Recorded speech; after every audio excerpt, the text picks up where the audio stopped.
Hello friends, હું મુંબઈથી પુષ્પા કિશોર ગાલા લાકડિયા ખાર. આ વખતે સર્જનાર મેગેઝિનનો ટૉપિક છે મુહૂર્ત અને મારો આર્ટિકલ છે શુભ મુહૂર્ત. મુહૂર્ત એટલે કોઈ પણ નવું કે શુભ કાર્ય શરૂ કરવાનો સર્વશ્રેષ્ઠ અને પવિત્ર સમયગાળો. હિન્દુ શાસ્ત્ર અને જ્યોતિષ શાસ્ત્ર મુજબ જ્યારે આકાશમાં ગ્રહો અને નક્ષત્રોની સ્થિતિ અનુકૂળ અને સકારાત્મક ઉર્જા આપનારી હોય તેને શુભ મુહૂર્ત કહેવાય.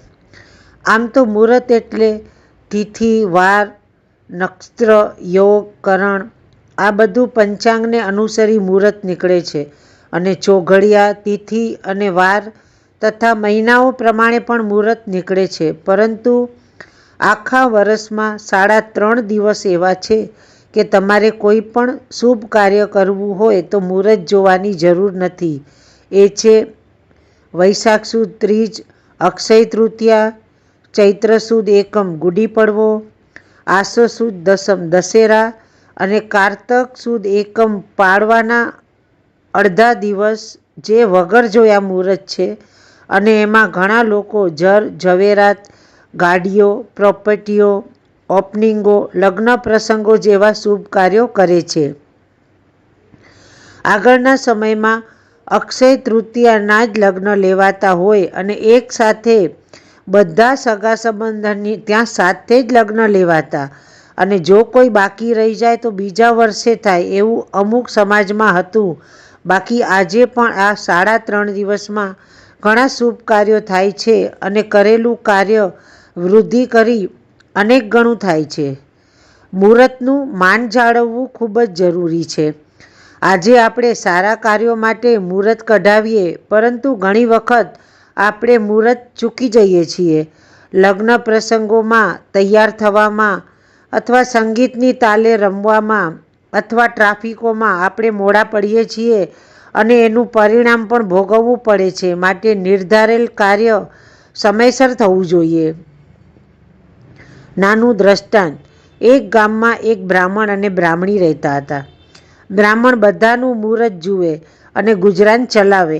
એક વખત મુહૂર્ત જોતા એને ખૂબ સારું મુહૂર્ત દેખાયું અને એ મુહૂર્ત એવું હતું કે ગરમ પાણીમાં જારના દાણા રાખવાથી સાચા મોતી બની જશે. બ્રાહ્મણે આ વાત એની પત્નીને કરી કે 4 મહિના પછી 4 વાગે 4 મિનિટે 4 સેકન્ડે આ મુહૂર્ત છે, એ મુહૂર્ત તું સાચવી લેજે તો આપણે ન્યાલ થઈ જશું. બ્રાહ્મણીએ કહ્યું, ભલે, હું કરી લઈશ. પરંતુ તે થોડી આળસુ હતી. એટલે 2 મહિના વીત્યા એટલે ફરીથી બ્રાહ્મણે યાદ કરાવ્યું, તું જારના દાણા તૈયાર રાખ. ત્યારે બ્રાહ્મણી કહે, હજુ તો બહુ વાર છે. સમય જતાં અઠવાડિયું બાકી રહ્યું ત્યારે પણ બ્રાહ્મણે યાદ કરાવ્યું પણ બ્રાહ્મણીની આળસ ઉડી નહીં. હવે તો એક જ દિવસ રહ્યો એટલે બ્રાહ્મણે કહ્યું, હવે તો કોઠીમાંથી જારના દાણા કાઢી તૈયાર રાખ. એટલે બ્રાહ્મણી બોલી, મુહૂર્ત સવારે છે ને, હું રાતના દાણા કાઢી લઈશ. હવે રાત પડી ગઈ અને બ્રાહ્મણીને ઊંઘ આવી ગઈ અને સવારનું મુહૂર્ત નીકળી ગયું અને મોતી ગુમાવી દીધા. આ બધું બાજુના મકાનમાં રહેતી સ્ત્રી સાંભળી ગઈ હતી અને એણે એ મુહૂર્ત સાચવી લીધું અને મોતી મેળવી અને બ્રાહ્મણને બતાડવા આવી. ત્યારે બ્રાહ્મણે બ્રાહ્મણીને ખૂબ ગુસ્સો કર્યો અને બ્રાહ્મણીને પણ અફસોસ થયો, પરંતુ સમય નીકળી ગયો હતો. સારાંશ: ઘણી વખત મુહૂર્ત ચૂકવાથી કામો આપણા રહી જતા હોય છે અને સમયને સાચવી લેનાર શુભ મુહૂર્તે કાર્યો કરી લે છે. નવગ્રહના નંગ છે તોય જીવન તંગ છે. મુહૂર્ત સાથે મહેનત અને લક બંને જરૂરી છે. ઘણાના જીવનમાં ઘણી મુશ્કેલીઓ આવે એટલે જ્યોતિષના ચક્કરમાં પડી કેટલા નંગ પહેરે તો પણ નિષ્ફળતા મળે અને ઘણાની મહેનત અને લક હોય તો નંગ સફળતા પણ અપાવે છે. અને ઘણી વખત જીવનમાં નાની મોટી મુશ્કેલીઓ આવતી હોય છે. એમાં આકાશના નંગ નહીં પણ આપણી આજુબાજુ ફરતા નંગ એટલે કે માણસો નડે છે અને મુશ્કેલીઓ આવે છે. કડવું છે પણ સત્ય છે.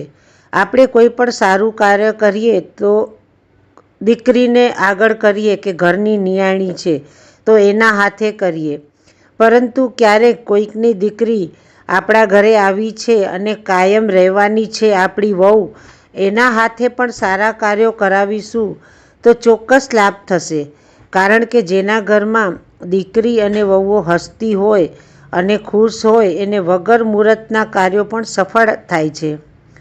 અને માથા પર જ્યારે ઘરના વડીલોનો હાથ ફરે એ સૌથી સારો ચોઘડિયો કહેવાય. માટે આપણે મુહૂર્ત નહીં પણ મા બાપની સૂરત જોઈને ઘરેથી નીકળશું તો ક્યાંય વિઘ્ન નહીં આવે.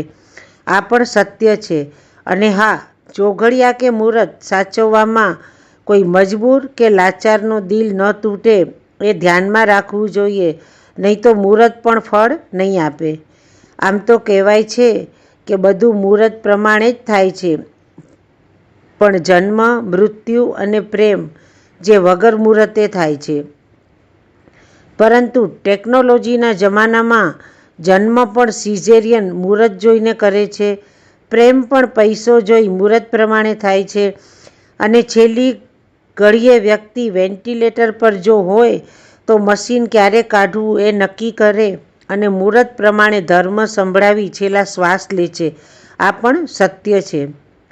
વિદ્યા શીખવા માટે સવારનું બ્રહ્મ મુહૂર્ત ખૂબ જ સારું હોય છે. અને એ સમયમાં વૃક્ષો પણ ઓક્સિજનો આપે છે અને એ સમયમાં ઘણા લોકો સિદ્ધિઓ અને લબ્ધિઓ પણ પ્રાપ્ત કરે છે. અંતમાં, હવે તો મુહૂર્ત પણ મફત નથી જોવાતા, મૂડી પ્રમાણે મુહૂર્ત જોવાય છે. અસ્તુ.